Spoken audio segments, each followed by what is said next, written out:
같이 큰 소리로 아멘 하실까요? 하나님 사랑합니다. 아멘. 성령님 환영합니다. 아멘. 예수님 나의 모든 것 주님께 맡깁니다.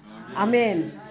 아프가니스탄의 압둘 라흐만이라는 사람이 1990년대 파키스탄의 한 NGO에서 활동하다가 기독교로 개종을 했습니다. 이 문제로 그는 이혼까지 해야 했습니다. 벨기에로 망명하려다가 실패하고 아프간으로 돌아가 사형을 기다리다가 석방되었습니다. 인구 99%가 이슬람 신자인 아프간에서는 종교의 자유는 헌법상 허락하지만 개종은 허락하지 않습니다. 그냥 빛 좋은 개살구 헌법인 거예요. 국민의 99%가 이슬람인데 개종은 허락하지 않는다. 이 말은 예수 못 믿게 하겠다. 그런 헌법을 유지하고 있는 것입니다. 그곳에서 예수님을 믿는 것은 죽음을 각오한 결단입니다. 압둘 라흐만이 그토록 원했던 구원은 어떤 것일까요? 구원을 이루어가는 과정에 어떤 일들이 기다리고 있을까요? 첫째, 복음을 전하는 길에 예고된 핍박과 배신이 있습니다. 예수님은 전도를 위해 제자들을 이렇게 파송하시면서 그들을 보내는 것이 양을 이리 가운데 보내는 것 같다고 말씀하셨습니다. 참으로 힘든 일이 기다리고 있다는 것을 가르쳐 주신 것입니다. 당시에 로마는 식민국가의 관용 정치를 폈기 때문에 정치적으로 민감한 사안만 아니면 대부분의 영역에 자치권을 허락했습니다. 그래서 여전히 유대교 중심의 사회생활과 종교생활이 유지될 수가 있었습니다. 유대인들은 철저한 율법주의자들로서 자기들의 율법에 조금만 어긋나면 돌로 칠 정도로 과격했습니다. 전통과 관습으로 똘똘 뭉친 사내들인 공회는 예수님을 나사렛 이단으로 여기며 핍박했습니다. 거기서 시작된 박해가 로마로 이어져서 상상을 뛰어넘는 핍박이 있었고 많은 순교자가 나왔습니다. 결과적으로 핍박을 통해 세계의 복음이 전해졌지만 그 영광은 미리 보지 못하기 때문에 핍박을 견디기가 어려웠습니다. 내가 예수님을 믿고 살아난 것을 이렇게 간증하면 그 복음을 전할 때 참 잘했다 막 이렇게 기뻐해 줄 것 같지만 절대로 그렇지가 않습니다. 복음을 위해서 가는 길에는 어쩔 수 없는 핍박이 기다리고 있습니다. 북한과 같은 공산국가나 아프가니스탄 같은 이슬람 사회에서는 문자 그대로 크리스천을 죽음에 넘겨주고 채찍질하는 핍박이 행해지고 있습니다. 그런 핍박이 아니더라도 복음을 전한다는 이유로 조롱과 비웃음을 당하는 일은 얼마든지 있습니다.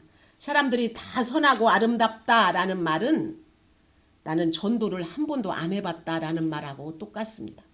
나에게 잘해주고 잘 통하던 사람도 내가 예수님 믿고 구원받았다? 당신도 예수님을 믿어야 한다라고 하면 거의 대부분 태도가 돌변합니다. 사람이 이상해졌다면서 비웃고 오해하고 결국은 점점 멀어집니다. 그런 일들이 기다리고 있기 때문에 예수님은 이리 가운데로 양을 보냄과 같다고 말씀하신 것입니다. 저도 예수님을 인격적으로 만나기 전에는 명분상은 집사였고 주일마다 예배드리러 나갔지만 개 모임이 수도 없이 있어가지고 한 주도 빠지지 않고 세상 모임이 있었고 동창회가 있었고 돈개가 있었고 막 그 여행개가 있었고 그래서 많은 사람들하고 정말 친했습니다. 그냥 세상 모든 사람들하고 친했어요. 나만 보면은 100m 전방에서부터 막 빅 스마일로 웃었습니다. 왜냐하면 제가 음담패설의 대가였거든. 나만 보면은 말을 안 해도 저쪽에서부터 몇 번 웃겨놓으면 안 웃겨도 자기네들이 알아서 웃는 거예요. 그런데 예수를 인격적으로 만나니까 모든 모임이 다 정리가 됐습니다. 모두가 다 떠나갔습니다. 미음 치읓 니은 너 때문에 우리 모임이 재미가 없어졌잖아. 너만 아니었으면 예수만 안 믿었으면 우리가 지금도 재미있게 여행 다녔잖아. 이런 원망과 비난만 들으면서 세상적인 관계가 다 깨어져 버리는 것입니다. 복음을 전파하는 길에 핍박과 배신이 있다는 것을 주님은 이 본문을 통해서 분명히 가르쳐주고 계시는 것입니다. 우리가 미리 알고 가게 하시는 것이 하나님의 보호하심이십니다. 둘째로 복음을 전하기 위해서는 그래서 지혜와 순결이 같이 있어야 합니다.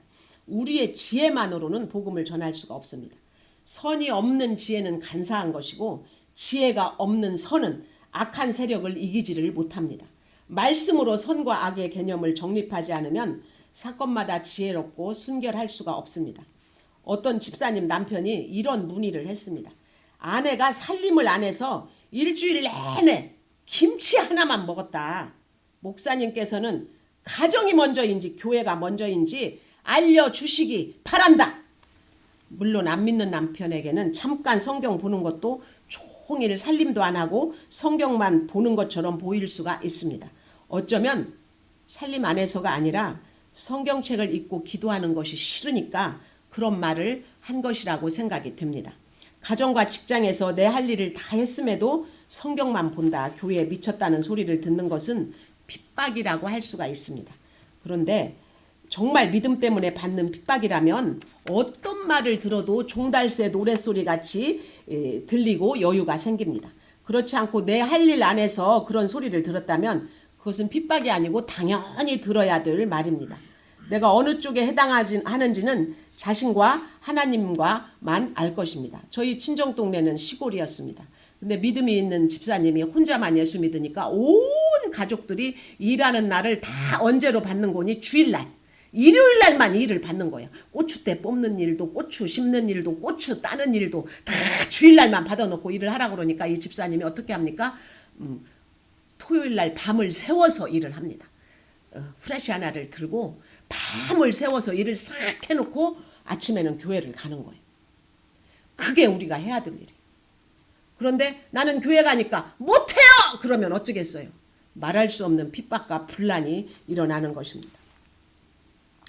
안 믿는 배우자를 전도하려면 얼마나 예민하게 깨어 있어야 하는지 모릅니다. 상대방에게 순결을 강조하지 말고 내가 구원을 위해 순결한 모습을 보이고 가야 합니다. 돈도 좋은 집도 좋은 차도 아니고 오직 당신의 구원만을 원한다는 것을 삶으로 보여주는 것. 이것이 뱀같이 지혜롭고 비둘기같이 순결한 삶인 것입니다. 세 번째로는 구원을 위해서 사람을 삼가야 합니다. 17절 18절입니다. 사람들을 삼가라. 그들이 너희를 공의에 넘겨주겠고 그들의 회당에서 채찍질하리라. 또 너희가 나로 말미암아 총독들과 임금들 앞에 끌려가리니 이는 그들과 이방인들에게 증거가 되게 하려 하심이라. 우리는 평생 사람과의 관계에서 아파하고 시간을 소모합니다. 겉모습이 종교적이고 교양과 친절함을 지녔어도 사람은 사랑의 대상이지 믿음의 대상은 아닙니다. 그것을 알고 사람을 삼가야 핍박을 이길 수가 있습니다. 그런데 대부분 사람들은 사람을 삼가지 못해서 핍박이 아닌 고생을 자초하게 되는 것입니다. 결혼한 여자라는 책에서 미국의 여성사역자 로리 쉐린 홀의 간증문입니다. 나는 남편이 닉슨 행정부 백악관 의장대 일원일 때 그를 만났다. 선교사의 아들이었던 잭은 선교 현장에서 자라났다. 그를 만났을 때 그는 백악관 보안 허가를 갖고 있었다. 이것은 FBI가 그에 대한 철저한 조사를 했다는 의미이다. 나는 단순히 그가 선교사 집에서 자란 배경과 그의 신원 증명이 그의 인격을 보증해 준다고 생각을 했다. 나뿐 아니라 내 모든 가족과 친구들도 그가 너무 멋지고 흠잡을 데 없는 남자라고 생각을 했다. 나는 세상에서 제일 운이 좋은 여자인 것 같았다. 결혼 후 남편은 큰 교회의 직원이 되었다. 모든 것이 잘 돼가는 것처럼 보였는데 나는 무언가 잘못되고 있다는 느낌이 들었다.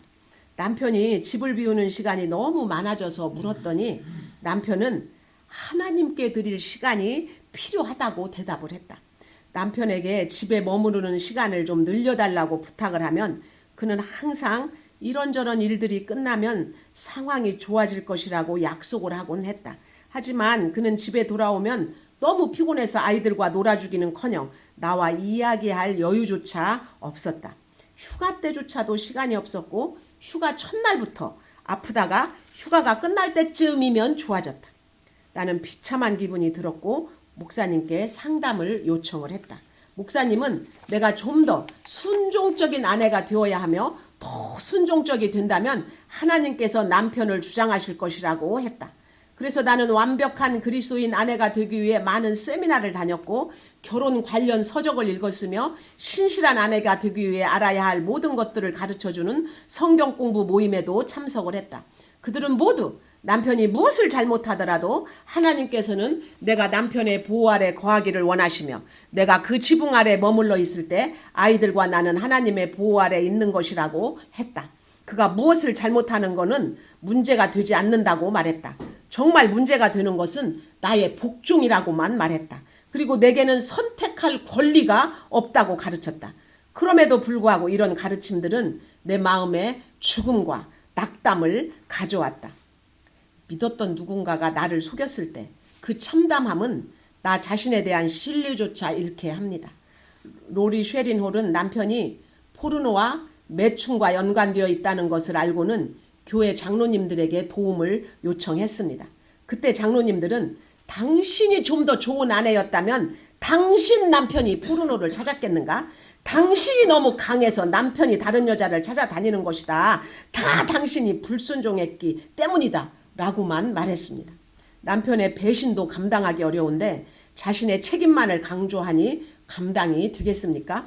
상대방의 고통을 공감하지 않는 가르침은 로리 쉐린 홀의 표현대로 죽음과 낙담만을 가져옵니다. 회개하라, 순종하라라는 말을 하려면 상대방의 고통 안으로 함께 들어가고 그 고통을 나누고자 하는 마음이 먼저 있어야 하는 것입니다. 10장 21절입니다. 장차 형제가 형제를 아버지가 자식을 죽는 데에 내주며 자식들이 부모를 대적하여 죽게 하리라. 압둘라흐만이 벨기에 망명에 실패하고 아프간으로 돌아갔을 때 그가 돌아왔다고 신고한 사람은 바로 그의 부인이었다고 합니다. 우리를 가장 잘 알기 때문에 가장 효과적인 방법으로 우리를 공격합니다. 다음은 로리 쉐린 홀의 글입니다. 우리와 가장 가까운 사람은 우리의 마음 상태를 안다. 그들은 우리가 어떤 부분에 상처를 받는지 알고 있고 우리를 속이는 방법도 알고 있다. 우리가 가진 힘으로 스스로를 공격하게 할 힘을 가지고 있다. 우리의 동정심, 충직, 사랑의 갈구, 우리의 지능과 능력, 우리의 타고난 신뢰는 그들에 의해 용의주도하게 짜여진 드라마 안에서 오히려 우리 자신에 대항해서 작용을 한다. 반면 우리는 우리의 배신자를 믿기 때문에 우리가 가진 것을 몽땅 빼앗기는 것도 느끼지 못한 채 더없이 행복해야 한다. 인간은 대단한 지위와 학식을 가진 사람을 삼가기가 어렵습니다. 로리 쉐린 홀도 선교사 자녀인데다가 백악관 의장대를 할 정도로 외모가 훤칠한 남편을 삼가지 못했을 것입니다. 그렇게 내가 삼가지 못한 것 때문에 거짓말에 끌려가고 무시의 채찍질을 당할 수가 있습니다. 물리적으로 매를 맞으며 비참한 경험을 할 수도 있습니다. 그런데 그럴 때 내가 삼가야 할 것은 그것을 피하고만 싶은 내 인간적인 마음입니다.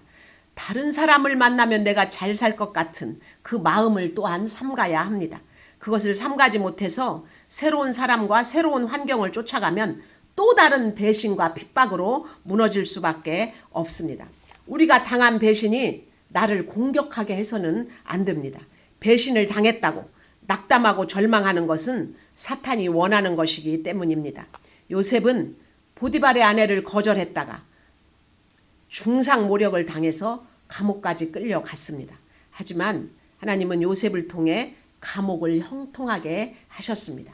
사도 바울은 동족에게 핍박을 당하며 죄수의 몸으로 아그리빠 왕 앞으로 끌려갔습니다. 죄수의 몸이었기에 자기 돈 한 푼도 들이지 않고 그토록 원하던 로마에 갈 수가 있었습니다. 죄수의 몸이 아니면 만날 수 없는 왕을 만나서 복음을 전할 수 있었습니다. 내 몸처럼 여긴 배우자와 자녀와 부모와 형제가 나를 배신할 수 있습니다. 가까운 지체들이 나를 모략하고 등을 돌릴 수도 있습니다. 그래도 하나님은 나를 보호하십니다. 어떤 배신과 핍박 속에서도 형통의 길을 열어주십니다. 배신의 훈련으로 사람을 삼가는 지혜를 얻을 때 복음으로 사람을 얻는 지혜가 저절로 생기는 것입니다. 네 번째는 말씀을 붙들어야 합니다. 너희를 넘겨줄 때에 어떻게 또는 무엇을 말할까 염려하지 말라. 그때 너희에게 할 말을 주시리니 말하는 이는 너희가 아니라 너희 속에서 말씀하시느니 곧 너희 아버지의 성령이시라. 여러분, 무서운 앞에 서면 저절로 거짓말이 나올 때가 있습니다. 두려움 때문에 잘못이 없어도 괜한 변명을 해댑니다. 두려움이 없어야 진실을 말할 수가 있습니다. 나를 세상에 넘겨주는 일이 있어도 두려워하거나 염려하지 말 것은 고난의 때나 화평의 때나 성령님께서 우리에게 말씀을 주시기 때문입니다. 성령님이 주시는 말씀은 지혜롭고 순결한 것입니다. 흑백 논리로 잘잘못을 따지는 것이 아니라 서로를 살리는 생명의 처방이 됩니다. 22절입니다. 또 너희가 내 이름으로 말미암아 모든 사람에게 미움을 받을 것이나 끝까지 견디는 자는 구원을 얻으리라. 여기서 구원은 그리스도께서 십자가에서 단번에 이루신 구원, 죄사함의 구원이 아니라 천국 가는 날까지 이루어야 하는 구원을 말합니다. 이 세상에서 구원을 얻을 이름은 예수밖에는 없습니다. 예수님을 믿는다는 것은 십자가를 지는 삶을 의미합니다.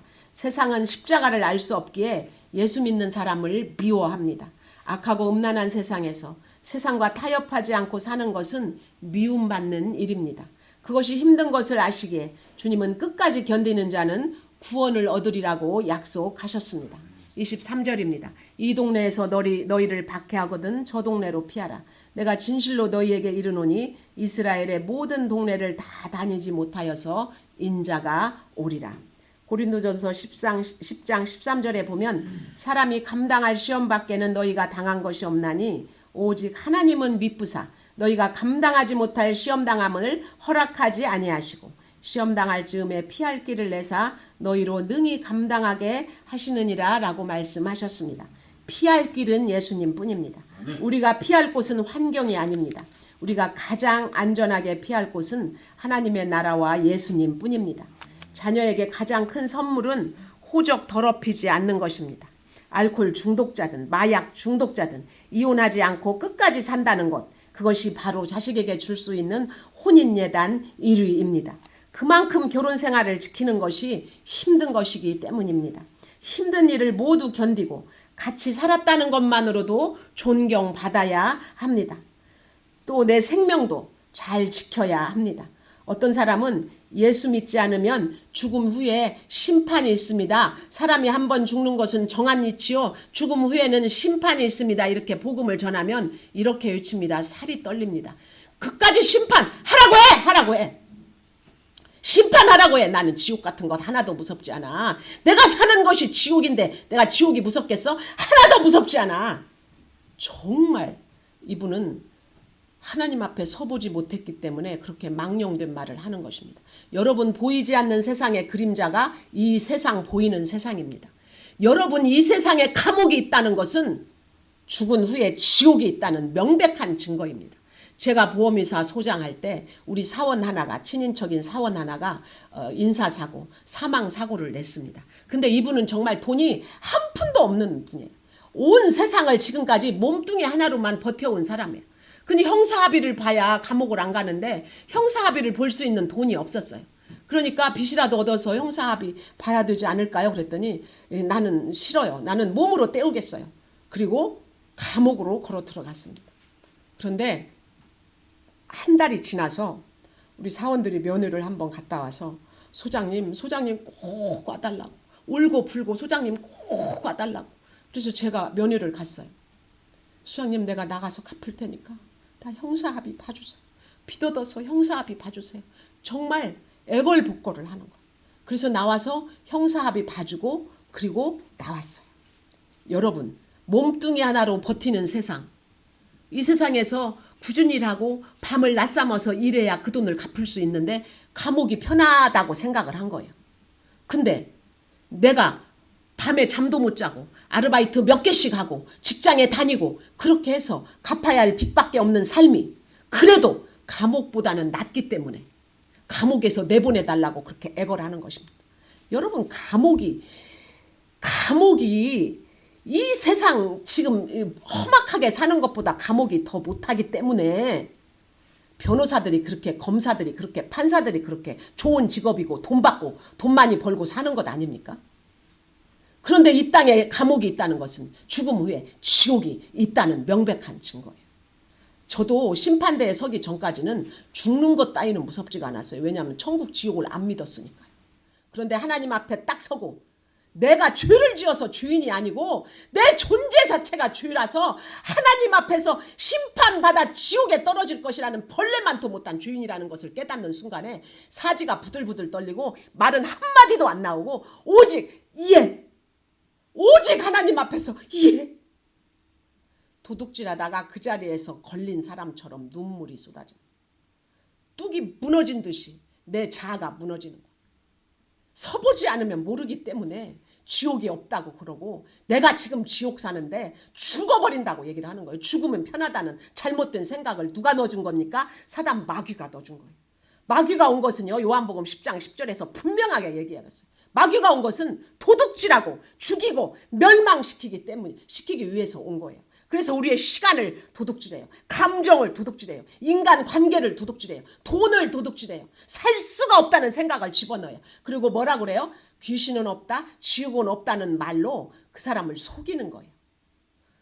너희는 너희 아비 마귀에게서 났으니 이는 처음부터 살인한 자요. 그 안에 진리가 없으므로 거짓을 말하되 제 것으로 말하니 이는 그가 거짓의 아비가 되었습니다.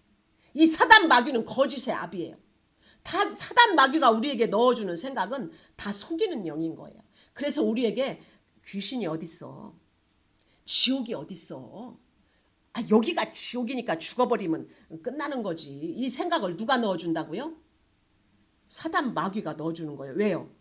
이제 그 사람의 시간 도둑질했죠. 돈 도둑질했죠. 인간관계 도둑질했죠. 이제 마지막 멸망으로 이끌고 가면은 지 사명이 끝나기 때문에 멸망으로 확 이끌고 가려고 그러는 거예요. 예수 믿다가 낙심나서 예수 안 믿고 이렇게 건방을 떨어요. 원장님, 내가요 90살, 100살까지 살 건데요. 1년 전, 죽기 1년 전에 내가 예수 잘 믿고 회개하고 갈 거예요. 제가 대놓고 그랬어요. 원장님, 그때까지 예수 못 믿게 한 놈이 원장님 회개하고 천국 가게 놔둘 것 같아요? 어느 날 확 끌려가서 지옥에서 눈 뜨고 불구덩이에서 눈 뜨고 이게 뭐야, 내가 왜 여기 있어? 그러면은 그 새끼가 말할 거예요. 야, 이 자식아, 몰랐냐? 내가 평생 너 열로 끌고 오느라고 나 정말 수고하고 애썼다. 그때는 회개해도 필요가 없어. 여러분, 이 생명이 숨이 붙어 있을 때까지 우리는 은혜의 시대를 살고 있는 거예요. 회개하고 돌이켜 천국을 누릴 수 있는 그 놀라운 시간 안에 우리가 있는 거예요. 여러분이 여기에 온 것은 여러분 힘으로 온 것 같지만 하나님이 불러내시지 않고 은혜로 믿음을 주지 않으면 올 수가 없는 거예요. 성경을 백독을 한 스님도요, 프랑스 떼제까지 가서 성당에서 날마다 3년을 공부한다고 있어도 회개가 안 되는 거예요. 믿어지지 않는 거예요. 하나님이 택한 자가 반드시 있는 것입니다.